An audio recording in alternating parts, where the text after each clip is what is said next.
Our Violent Ends, Chapter 33, April 1927. The grass under Juliet's feet was damp, leaving dew on her polished shoes as she shifted under the shade of the tree. She scratched at her ankle, then winced when her finger caught the metal of her shoe buckle. She inspected her hand. No blood, no scratch. Instead, she felt covered in grit, an unwashable taint upon her skin. Shanghai was now under the rule of the Nationalist Army, under Chiang Kai-shek, their commander-in-chief. Juliet shouldn't have been surprised that it had come to this. He had already seized much of the country, after all. The Northern Expedition had been building for months, after all. But it was the workers who had ravaged the city until it was awash in red. It was the communists who had led the effort. Then the communists had asked the workers to give way when General Shu marched his men into the city and set up nationalist bases before the dust had even settled. Something was afoot. The tension was a pungent spell in the air, waiting to see whether it would be the nationalists or the communists who struck at the other first. And Juliet knew. She just knew that the Scarlet Gang was involved, but no one would tell her how. Juliet cast a glance to her side, reaching out and putting a hand to Kathleen's wrist. Kathleen jolted, then realized what Juliet was indicating. Her cousin stopped tapping the side of her kipao, resolved to clutch her hands in front of her instead, her feet planted firmly in the short cemetery grass. Last week, most of the Scarlets had escaped the chaos on the streets relatively unharmed. There were casualties, certainly, but few enough that this was the last of their funerals. Instead of mass lives, what they had lost was control. Nancy, and all the industrial roads south of the French concession, taken. Hongpu, the narrow strip of land surrounded on three sides by the international settlement, taken. Wusong, jammed amid ports leading into the Huangpu and Yangtze rivers, taken. East Shanghai, taken. West Shanghai, taken. Zabe, where the workers were most densely populated of all, taken, though their fight with the White Flowers had lasted through the night. When morning broke, whispers flew through the city to report that the White Flowers had at last relinquished slinking into their homes with broken bones and letting the streets take a different ruler. By 6 o'clock, Shanghai was quiet, occupied by the workers. Officers had been ousted out of police stations, call centers raided and trashed, rail stations bombed to render them ineffective. The web of connections that powered Shanghai had been snipped at every juncture point, save for inside the French concession and international settlement, which the foreigners now guarded with chain-linked fences and barbed wire to keep the nationalists out. In the Chinese parts of the city, there was no such thing as Scarlet-controlled or White Flower-controlled territory anymore. For a fleeting moment, it had seemed that Shanghai was some malleable place, humming with the possibility to grow anew. Then the nationalist armies marched in and the workers gave way, letting the soldiers take over. Now, everywhere they looked, there were nationalist soldiers stationed along the streets, the city under occupation. The most outrageous thing was, these fast few days had still passed as normal. Though the clubs were closed, though the restaurants were closed, though the city was ghost-like in its stillness as it waited for the next political move, her parents acted like nothing was wrong. Private dinners hosted at the mansion went on, albeit with more nationalists present. Private parties went on, albeit with more nationalists present. And funerals went on, albeit with more nationalists present. May he go on to the next life peacefully. It didn't make sense. The blackmailer was still out there. Unless Juliet had been utterly mistaken this whole time, the blackmailer had to be aligned with the communists in some way. Yet, in this crucial moment, why hadn't the monsters come out? Why not fight the nationalist army off with madness? "Juliet," Kathleen whispered. "Now you're the one twitching." Juliet shot her cousin a quick glance, conveying her annoyance. In the same motion, she caught sight of 3 nationalist soldiers to their left, eyeing her. The communists' fight was long gone. Lord Kai had said after the takeover. Their fight encompassed not just the city, but the whole country. Why would they upset their allegiance with the Kuomintang so soon? Why wouldn't they pretend that all the rebellion and bloodshed had been a joint matter of sticking to the imperialists, of taking Shanghai back under the control of true unified government and bide their time for a class revolution. Why would it not be sensible to revolt against the Kuomintang only when they actually had a true army alike to the nationalists? Red rags and anger could not stand up against the soldiers in academy training. Lord Kai had sounded convincing. He had not sounded one bit worried. Their whole city had been overturned by a force so mighty, and he cared not? Their entire way of life was at a standstill, waiting to see how the nationalists would organize their rule, how the nationalists would come to an agreement with the foreigners, and Lord Kai was content to stand by and let it happen? It was unlikely. Juliet wondered what she was missing. If all who wish to speak have spoken, then let us bid Kai Tai Lei a safe passage away.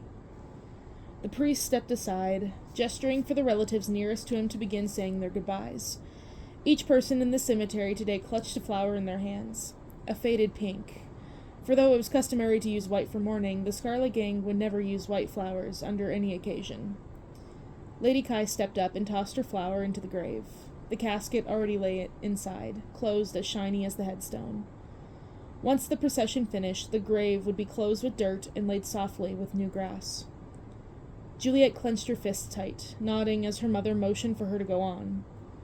How fortunate it was that she was a modern girl who did not believe in the afterlife. Otherwise, she would certainly burn in hell for this. Oh, Juliet, Lady Kai brushed her daughter's face as she passed. Don't look so somber. Death is not the end. Your dear cousin performed tremendous feats in his time alive. Did he? Juliet said softly. There was no challenge in her voice. It would be foolish to voice resentment now, when she was standing and Tyler was dead. Of course, Lady Kai reassured her, taking her daughter's monotony for grief. She clutched Juliet's hand, holding them steady. He made the Scarlets proud. He stopped at nothing to protect us. He should never have had the power to do so. He should not have had the power to do this. And yet it was all a lost cause, wasn't it?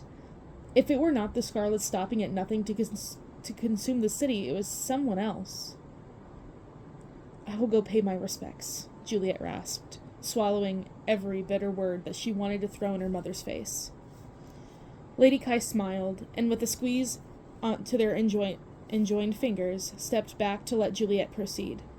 For the briefest moment, Juliet imagined what her mother would say if she knew what blood had once tarnished her palms, knew what blood was running traitorous inside Juliet's veins. Perhaps there was a possibility that she might be forgiven, but mercy and blood feuds had never mixed well together. Juliet approached the grave, peering down at the casket. There was already an abundance of flowers scattered upon the smooth wooden lid. Maybe you would have made a better heir, Tyler, Juliet whispered, crouching to throw her flower in.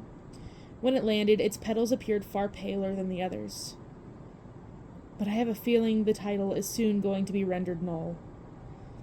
Once, Juliet could never have considered a future without the Scarlet Gang. A future where they were not in power. That was before a monster tore through their numbers, before a madness incited revolution. That was before politicians marched their armies in and filled the streets with their artillery. Once, she had wanted power. But beneath it all, maybe it was never power she wanted. Maybe it was safety. Maybe there was another way to get it, away from being heir to a crumbling empire. Juliet rose to her feet. Her hands felt claw-like, still folded over an invisible flower. Someone was catching up behind her, and it was time to take her leave. But for a second longer, she hovered around Tyler's headstone, committing its features to memory. I'm sorry, she said, her voice so quiet she could be heard only by herself. And Tyler, wherever he was. If there is a life after this, one that is free of the blood feud, I hope we can be friends. Juliet slipped away from the funeral after activities without notice, tipping her hat low and falling out of step with her relatives once they exited the cemetery. Kathleen quirked a brow in her direction, but Juliet shook her head, and Kathleen merely looked to the front of the footpath again, pretending not to see. The Scarlets walked onward in a direction of their parked cars, and Juliet pivoted into a smaller street, melding deeper into once was Scarlet territory. Soldiers. Soldiers everywhere. Juliet pulled out the sleeves of her dress and tried to walk without letting her posture slump. The French concession and international settlement were closed. No one in and no one out. That could not last for long. The foreign concessions were never built to operate as their own self-contained territories, and once they came to an agreement with the nationalists, the barbed wire and the makeshift fences will go down. For now, people steered clear in fear of the armed soldiers along Boundary Road, and so that was where Juliet went, to the rooftop of the building at the outer bounds of the Chinese part of the city, just out of view of the foreign soldiers peering through their rifle scopes. There was no telling what this building once was. Perhaps a small noodle shop or a tailor's parlor. When Juliet trekked up, she saw shattered glass and ripped ledgers left behind on the emptied shelves. Juliet eased open the rooftop door, her shoes coming to the cement carefully. She kept her breath in her lungs, scanning the space. Her exhale came with relief. Suddenly, she bounded over to the figure standing in the corner and wrapped her arms around his shoulders before he could turn around, setting her chin at the crook of his neck. "Hello, stranger." Roma relaxed under her grip, tipping his head back so that his hair brushed her cheek. "Is this an attack?" "Perhaps," Juliet replied. She shook the knife from her sleeve and pressed the blunt side to his throat. One lone white flower, out in the middle of nowhere? Juliet felt a sudden pressure on her ankle. She hardly had a moment to gasp before she realized Roma had hooked his foot under her leg and pulled her off balance. For the briefest second, she was falling backward before Roma turned around fast and caught her waist, slipping the knife out of her hand and pressing the flat side to her throat instead. "You were saying?" Roma asked, grinning. Juliet shoved his shoulder. She was scowling, vexed to be caught off guard, but then Roma dropped the knife and pulled her closer. Their lips met, and she forgot what exactly she was going to rebuke him for. "I missed you," Roma said when he pulled away. Juliet quirked a brow, placing her hands upon his face. "You saw me yesterday." "To talk business." "We're here today to talk business, too." "Semantics." Roma stopped with a frown, noticing the headdress twined in her hair. It was pale pink, just as the flowers at the cemetery were, a far lighter color than a Scarlet would usually dare to wear. "Another funeral?" "Tyler's," Juliet answered quietly. Roma touched the fixture in her hair, adjusting it carefully so it would hold back the strands from her eyes. When he had it in place, he smoothed his hands along her neck. "Are you okay?" Juliet leaned into the touch, exhaling. "What other choice is there?" "That's not an answer, Dorogaya." Juliet pulled away gently with a shake of her head. The warmth and kindness was too distracting. It fooled her into thinking that all would be well, that the city was not crumbling under their feet. Instead, she twined her arm around his to drag him to the edge of the rooftop. There, they looked out into the streets, upon the casual sprawl bleeding outward to the horizon. "I'm okay," she said. "Surviving. That's the best one could hope for now." Roma cast her a sidelong glance, like he was going to argue, but Juliet shook her head, directing the topic back to the true business. They were meeting today because Roma had sent a note about new information on the blackmailer, and to tell the truth, Juliet had been surprised. Much as she wanted to eradicate the threat once and for all, hardly seemed important in the grand scheme of things. The monsters had not attacked in so long. Now Roma and Juliet's search for the blackmailer was not much in fear of the madness or in desperation to protect their people. It was simply for something to do, something to keep themselves from sitting idle while their city fractured to pieces on a level the teenage gangsters could not touch.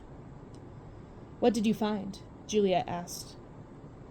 A hint of pride flickered upon Roma's expression. "I got a name for the Frenchman," he said. "The one who turned into a monster on the train. Pierre Moreau." Juliet blinked, the name striking a nerve of familiarity. Roma was still speaking, but Juliet had stopped listening, desperately searching her memory for when she had heard the name before. Had it been an introduction in the French concession? No, she would have remembered if she had met the Frenchman before. Could she have seen his records, name in the records? Their guest lists? But then why would she have seen a white flower on scarlet lists? Sailed into the city some few years ago to start trading. Finally, Juliet remembered. She almost dropped to her knees. Roma, she said. Roma. I've seen that name before. A slip of paper on Rosalind's desk. She said he was a patron at the Scarlet Burlesque Club. Roma furrowed his brows. She had told him about Rosalind's disappearance, about her affair with the white flower whom she wouldn't name. Roma had reported back a brief sighting of Rosalind near the White Flower headquarters the day she went missing. Because the Scarlet Grapevine wasn't working as well as it used to, that was the last time anyone had heard from or even seen Rosalind. Impossible, Roma insisted. I may not have known the man by name, but he is prominent enough to be recognized in your clubs. He would have been identified immediately as a white flower. Then Juliet physically felt her gut twist, her fingers pressing to her stomach. Then he was never a patron at the club. Rosalind just happened to have a list of names, the first of which happened to be a monster. Juliet needed to find the list again. There were 4 other names on it. 4 other names, 4 other monsters. Could it be? She whispered. She met Roma's eyes, a reflection of her own horror, having reached the same conclusion. Rosalind was raised in Paris, a possibly French as anyone in the concession could be. Is Rosalind the blackmailer?